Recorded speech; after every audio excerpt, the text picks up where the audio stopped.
오늘 사도행전 강의 40탄입니다. 사도행전 강의 40탄.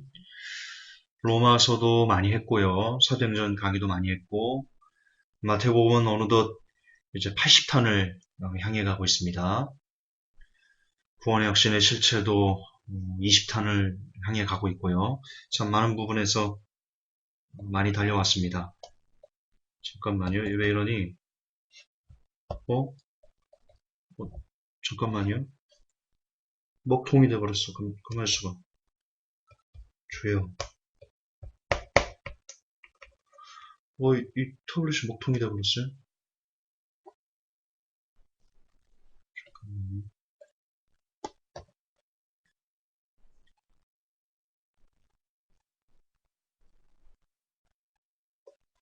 이거 어쩌지?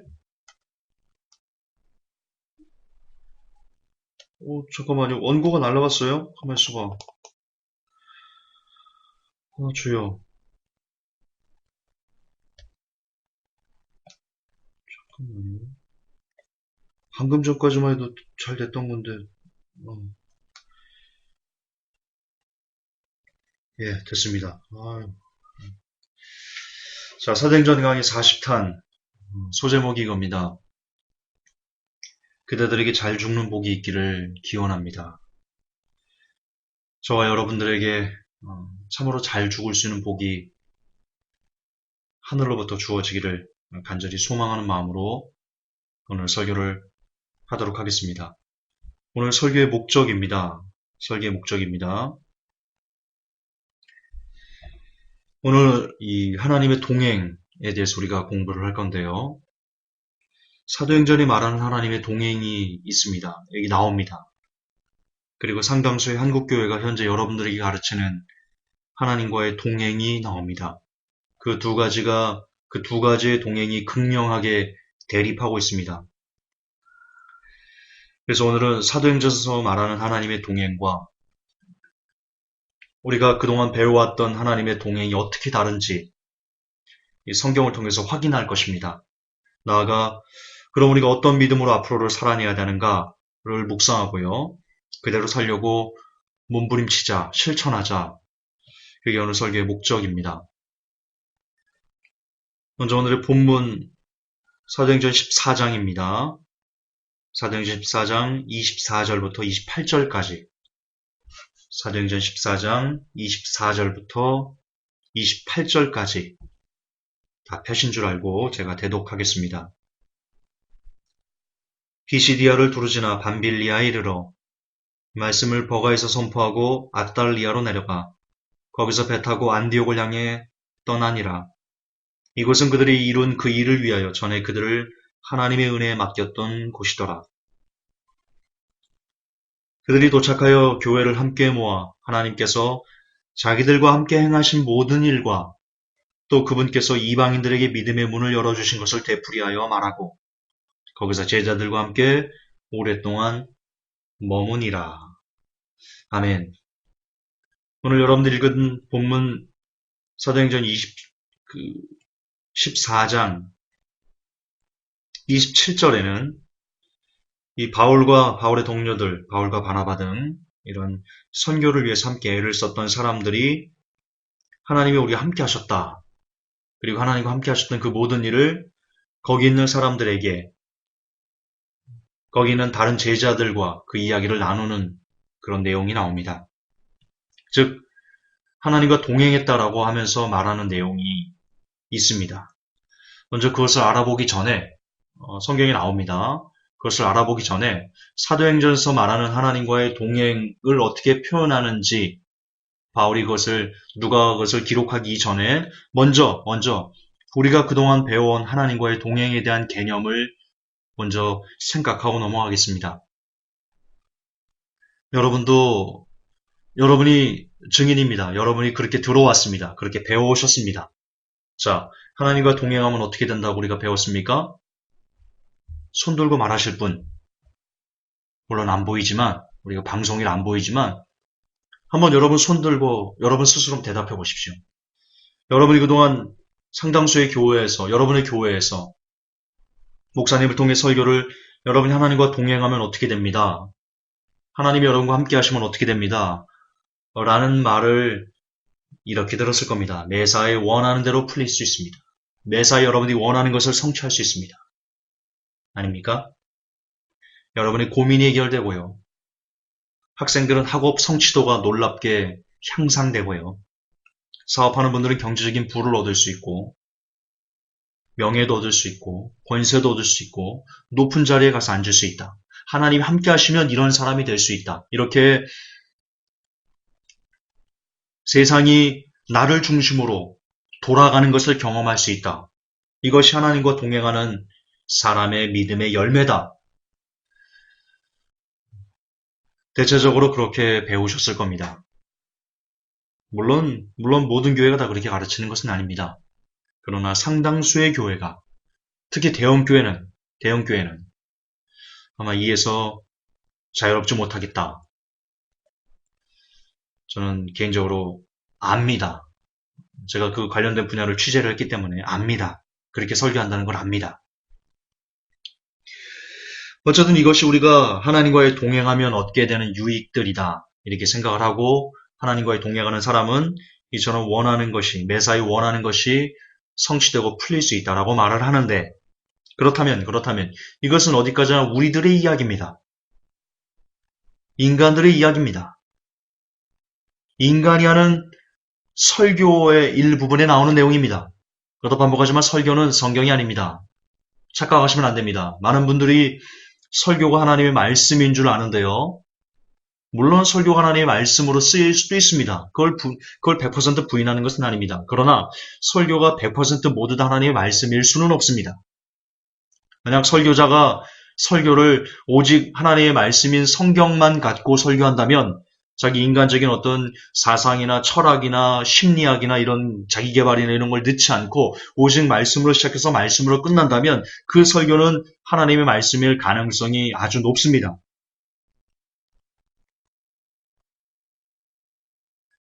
그러나 우리가 지금 확인했던 하나님과의 동행하면 고민, 학업 성취, 경제적인 부호, 명예, 권세, 높은 자리 등등 세상이 그 사람 중심으로 돌아간다. 이것이 하나님과 동행하는 사람의 열매다라고 말하는 것은 성경에 없는 내용입니다. 성경에 없는 내용입니다.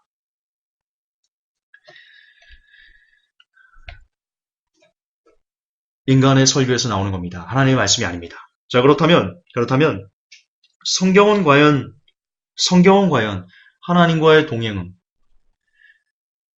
하나님이 사람과 동행하는 그 모습을 어떻게 묘사하고 있는지, 어떻게 기록하고 있는지 우리 확인해 보도록 하겠습니다. 사도행전 14장 27절에 분명히 그들이 도착하여 교회를 함께 모아 하나님께서 자기들과 함께 행하신 모든 일을 고했다 이렇게 나옵니다. 자, 그러면 사도행전에서 무슨 일이 있었나요? 하나님과 동행했던 사람들에게 무슨 일이 있었나요? 과연 상당수의 교회에서 가르치는 것처럼 세상이 그들을 중심으로 그들이 높은 자리에 앉고 그들이 원하는 편안한 삶,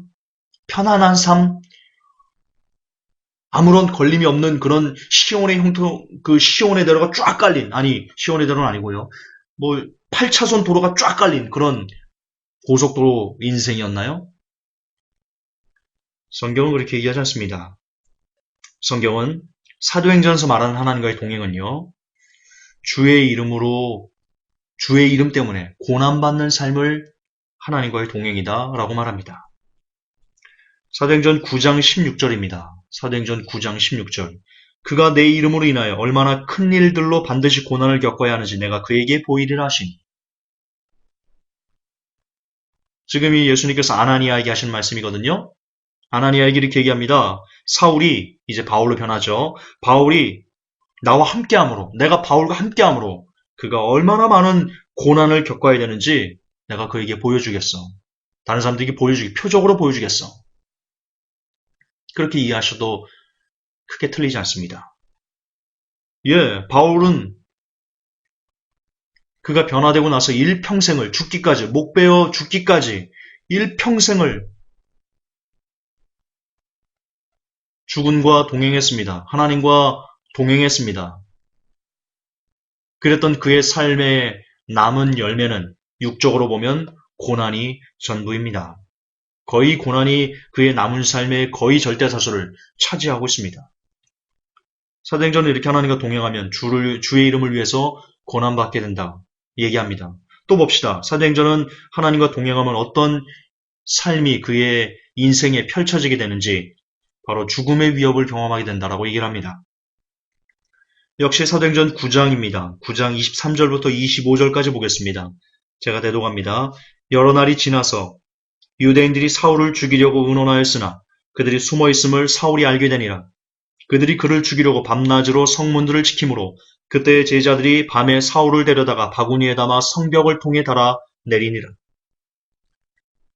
들으셨습니까? 예, 죽음의 위협을 겪고 있습니다. 하나님과 동행하니까 죽음의 위협이 그를 따라다닙니다. 또 하나님과 동행하는 사람들에게 어떤 인생이 펼쳐집니까? 그들이 핍박으로 흩어지는 내용이 사도행전에 기록되어 있습니다. 사도행전 11장 19절을 보십시오. 이제 스데반으로 인하여 일어난 핍박으로 말미암아 널리 흩어진 자들이 멀리 베니게와 키프로스와 안디옥까지 여행하며 오직 유대인들에게만 말씀을 선포하더라. 자, 초대교회 성도들 하나님과 함께 했습니다. 하나님과 동행했습니다. 하나님과 동행했던 그 성도들에게 이 땅에서 펼쳐진 삶의 양식들은, 삶의 모습은 그들이 핍박으로 흩어지는 겁니다. 집과 전토를 벌이고 심지어 목숨까지 내놓아가면서 여기저기 떠돌이 신사가 되는 인간적인 눈으로 보면 참 비참한, 참 안타까운, 씁쓸한 그런 삶의 모습을 나타내고 있습니다. 그리고 하나님과 동행하면 죽습니다. 죽습니다. 사도행전 12장 1절 2절 보십시오. 이제 그 무렵에 헤로당이 교회에서 몇 사람을 괴롭히려고 자기 손을 뻗치고 요한의 형제 야고보를 칼로 죽이니라. 야고보는 하나님과 동행했습니다. 그의 결말이 뭡니까? 죽었습니다. 하나님과 동행했더니 죽었습니다. 또 하나님과 동행하면 어떤 삶의 양식이 우리에게 펼쳐집니까? 감옥에 갇힙니다. 감옥에 갇힙니다. 사도행전 12장 4절을 보십시오. 그가 베드로를 붙잡아 감옥에 가두고 군사가 내식인 내 소대에게 맡겨 지키게 하였으니 이것은 이스터가 지난 뒤에 그를 백성에게로 끌어내려 함이더라. 베드로가 하나님과 동행하지 않았나요? 베드로가 농땡이 쳤나요? 누구보다 하나님과 동행했던 사람 중 한 사람이 바로 베드로입니다. 베드로가 하나님과 동행했더니 어떤 현상이 나타납니까? 그에게 감옥에 갇힙니다. 이 이스터가 지나면 그도 목배임 받아 죽습니다. 죽을 나라 받아는 사형수가 되었습니다.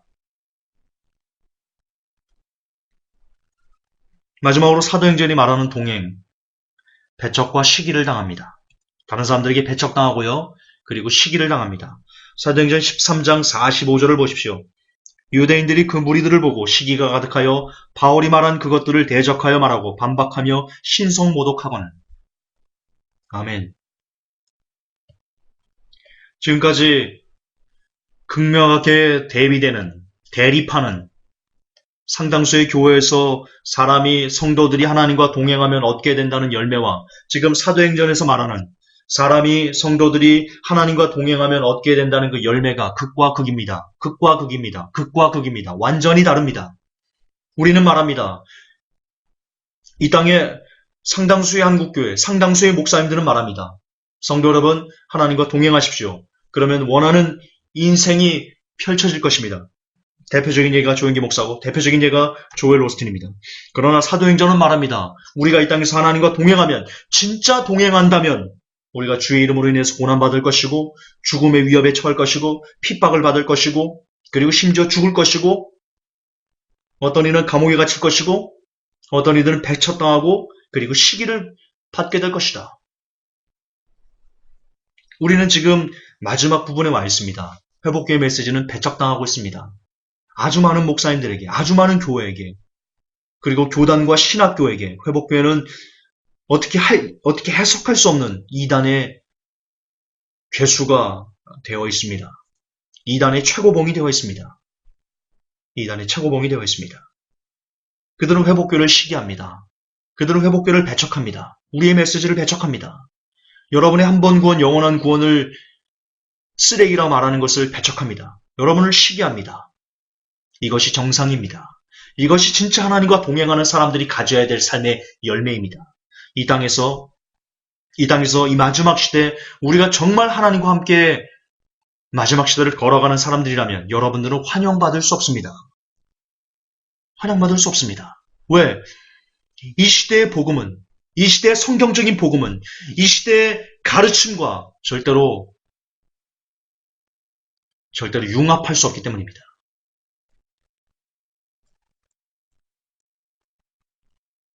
따로 나중에 김동호 목사님이 동성애에 관해서 쓴 얘기, 내 아들이 동성애자라고 해도 내 아들은 내 아들이다.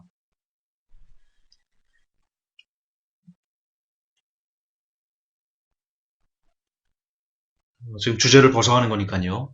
나중에 제가 글로 쓰도록 하겠습니다. 김동호 목사님 참 잘못 이야기를 하고 있습니다.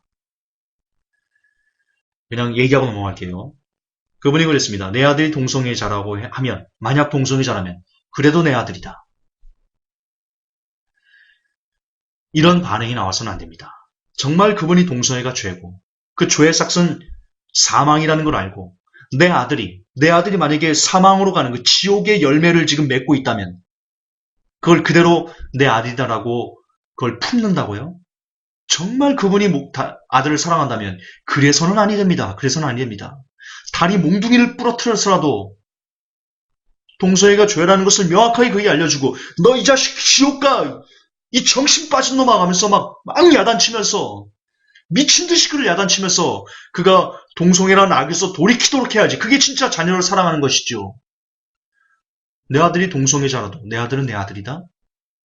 이건 동성애자인 아들을 품겠다는 거 아닙니까? 죄를 품겠다는 거 아닙니까? 김동호 목사님의 그 발언은 너무나 무지한, 너무나 해서는 안 되는, 감히 하나님보다도 더 자비로워지려고 하는 그런 악을 범한 것이다. 저는 개인적으로 그렇게 생각합니다. 물론 제 생각과 다를 수 있습니다. 하지만 저는 그렇게 이해하고 받아들이고 있습니다. 나중에 그에 대해서 김동호 목사님이 동성애자에 대한 그 글을 2편을 썼거든요. 제가 2편 다 읽었습니다. 너무 마음이 아팠고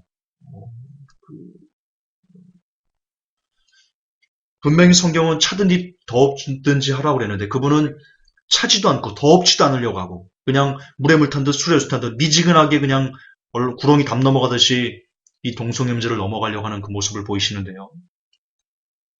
감히 제가 그 글에 대해서 무엇이 옳고 무엇이 그른지를 쓰고 싶은 마음이 있다. 지금 요즘 회사로 너무 바빠서 못 썼는데요.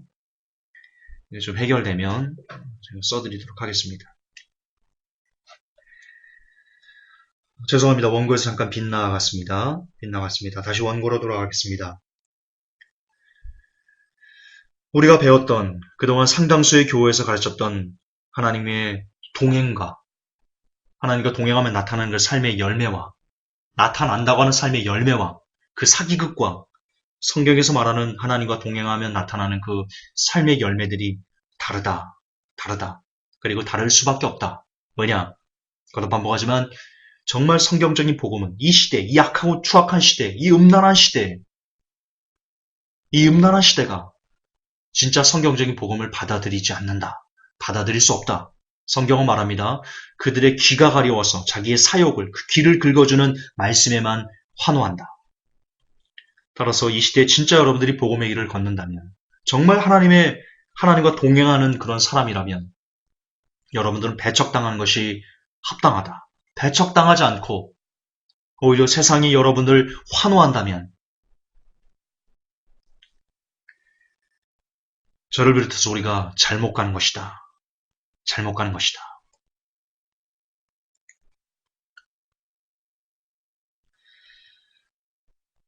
끝으로 여러분, 바울이 말하는 하나님과의 동행을 고린도서 11장은 이렇게 설명하고 있습니다. 바울이 자신이 하나님과 동행했으니 이런 일을 겪었다라고 하면서 자전적으로 고백합니다. 고린도후서 11장 23절부터 27절까지. 내가 그리스도의 사역자냐? 나는 더욱 그러도다. 내가 수고를 더욱 넘치도록 하고 매도 지나치게 많이 맞고 감옥에도 더 자주 갇히고 여러 번 죽을 뻔하였으니 내가 유대인들로부터 마흔에서 하나 뺀 매를 5번 맞았으며 3번 몽둥이로 맞고 1번 돌로 맞고 3번 파선을 당하여 한밤과 한낮을 기품 속에 있었으며 자주 여행하면서 물들의 위험과 강도들의 위험과 내 동포로 위한 위험과 이교도들로 인한 위험과 도시에서의 위험과 광야에서의 위험과 바다에서의 위험과 거짓 형제들 가운데서의 위험을 당하였고 또 지치고 아프고 여러 번 밤을 새우고 굶주리고 목마르고 여러 번 금식하고 추위를 당하고 헐벗었었노라. 아멘.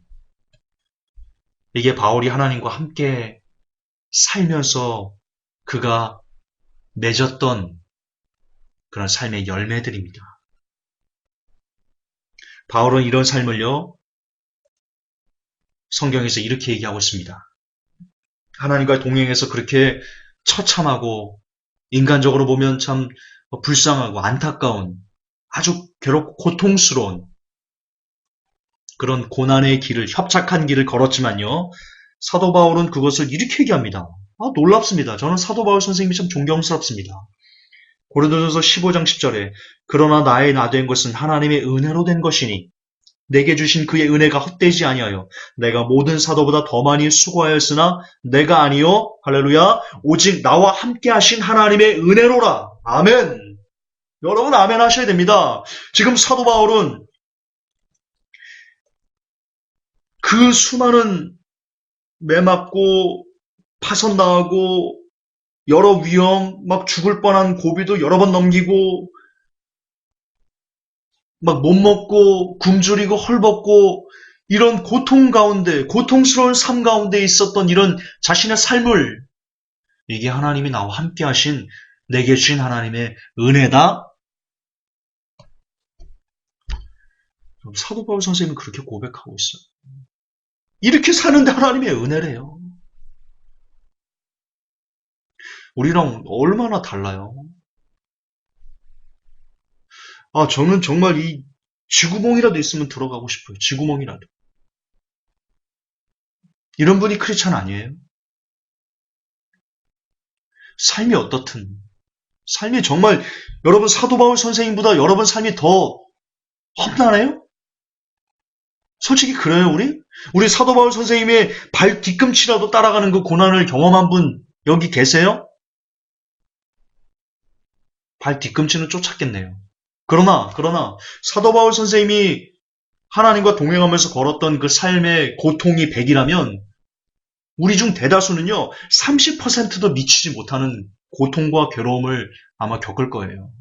70% 이상은 우리가 더 사도 바울 선생님보다 편안한, 안락한, 평온한 그런 삶을 우리가 살고 있을 거예요. 그런데 사도 바울 선생님은 지금 이런 삶, 이런 정말 눈물 없이 볼 수 없는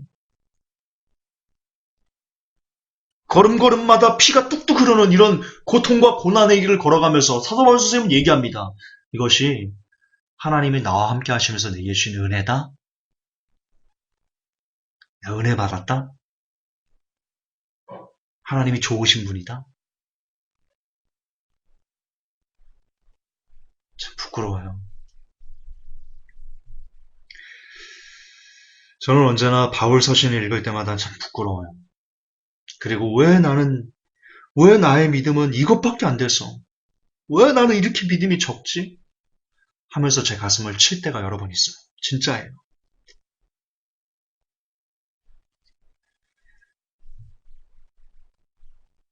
그러나 우리는 이런 은혜를 보지 않고요. 아니, 못 봐요. 이런 은혜를 못 보고, 그저 하나님 우리에게 뭔가를 잘해주면, 많이 주면, 성공하면, 형통해지면, 그제서야 우리는 하나님의 은혜가 우리를 덮었다? 나 하나님이 은혜 받았다?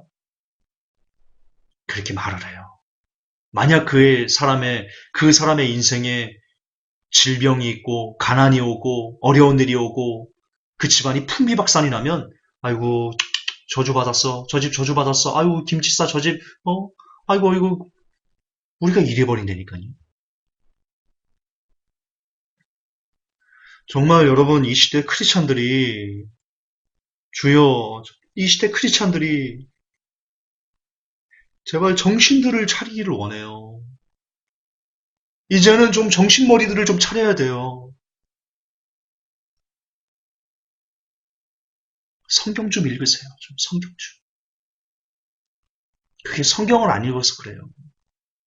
성경 안 들고 안 읽고 그냥 목사님이 하는 설교들만 하나님의 말씀이라고 아멘 아멘 넙죽넙죽 받아 먹어서 이 시대 은혜가 그렇게 개똥 철학이 돼버렸어요. 개똥 철학이 은혜가.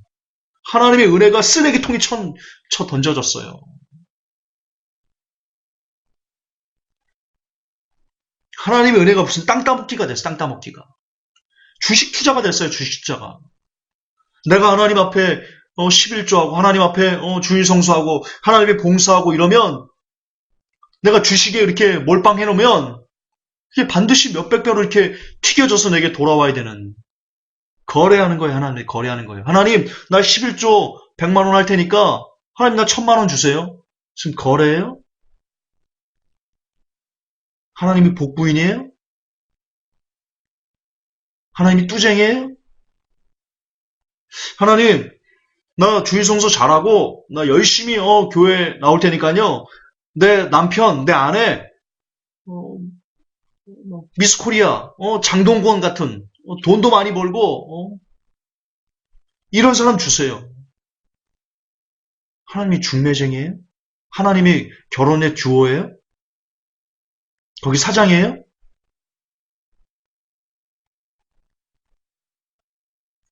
일일이 당신들 결혼까지 하나님이 뒤치다거리 해야 돼?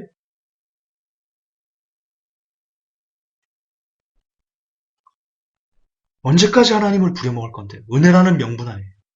자녀라는 이름으로 언제까지 하나님을 닭달 볶을 건데요?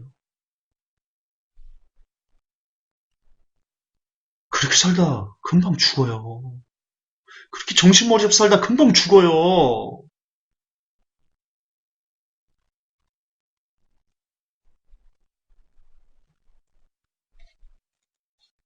좀 부끄러운 줄 아세요? 저부터 제 양심에 대고 하는 거예요. 김전사 부끄러운 줄 알아라. 부끄러운 줄 알아라. 제가 제게 외치는 거예요. 말씀의 결론을 내립시다. 이제는 동행의 개념을 좀 바꾸자고요, 우리. 이제는 좀 바꾸자고요. 하나님 오실 때도 얼마 안 됐어요. 얼마 안 남았어요. 주님 오실 때 얼마 안 남았어요. 이제는 우리가 동행의 개념을 바꿔야 돼요. 주와 동행한다고 무조건적으로 내게 편안한 삶이 올 거라고 기대하셔서는 안 돼요. 내가 주와 동행하기 때문에 내가 무조건 높은 곳에 앉아야 된다고 1등 돼야 된다고 라는 헛된 희망을 이제는 버려야 돼요. 오히려 동행은요. 아까 우리가 바울을 통해서 사도행전을 통해서 보았듯이 특히 마지막 시대 하나님과 동행하면요. 그것은 곧 죽음을 뜻하는 거예요. 고난을 뜻하는 거예요. 핍박을 뜻하는 거예요. 우리가 그런 좁고 협착한 길로 걸어가겠다라는 그 걸음을 그 역경들을 내가 당당하게 선택하겠다는 뜻이에요. 그래 내가 하나님과 동행하니까 나는 고난받을 거야. 그래 나는 하나님과 동행하니까 나는 핍박받을 거야. 그래 나는 하나님과 동행하니까 내가 좁은 길을 걸을 거야. 라고 외치는 거예요. 세상을 향해서. 그게 하나님과 동행하는 것의 본질이에요. 본질, 성경적인.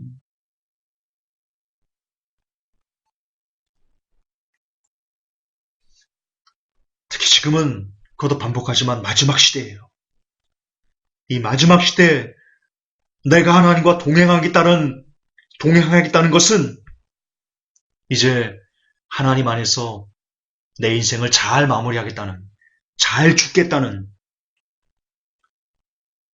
그런 다짐이 필요할 때지. 하나님의 이름을 이용해서 부와 영광을 취하겠다는 그걸 탐할 때가 아니에요.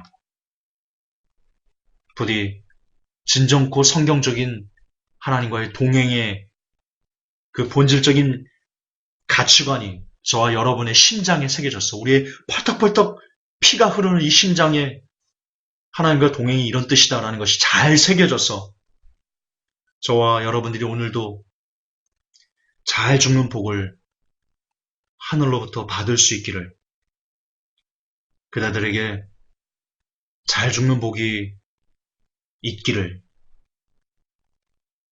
주 예수 그리스도 이름으로 간절히 축복하며 기원합니다. 하나님 아버지, 죄송하지만 답답합니다. 어쩔 때는 너무 답답해서 심장이 터질 것만 같습니다. 성경은 이렇게 복에 대해서, 형통에 대해서, 하나님과 동행에 대해서 너무나 뚜렷하게 가르쳐주고 있는데 어찌하여 우리는 이 시대 하나님과 동행하면 마치 우리가 슈퍼맨이 돼서 세상이 내 중심으로 모든 것이 돌아간다라고 가르쳐지고 그것이 왜 성도들은 아멘 되어지는지요? 도대체 그들은 무엇을 보고 설교하고 무엇을 듣고 무엇을 보고 듣고 있는지요? 하나님, 이제 제발 우리가 멈추게 해주십시오. 하나님의 이름을 이용해서 벤치를 살려고 하는 그 욕심들을, 그 욕망들을 먼저 저부터 하나님 진실로 내려놓기를 소원합니다. 아울러 모든 회복교회 성도들, 우리 모두에게 이제는 정말 하나님과 동행함으로 잘 죽을 수 있는, 잘 죽음을 준비할 수 있는 그 복이 각 사람에게 부어지기를 주 예수 그리스도 이름으로 간절히 기도하옵나이다. 아멘.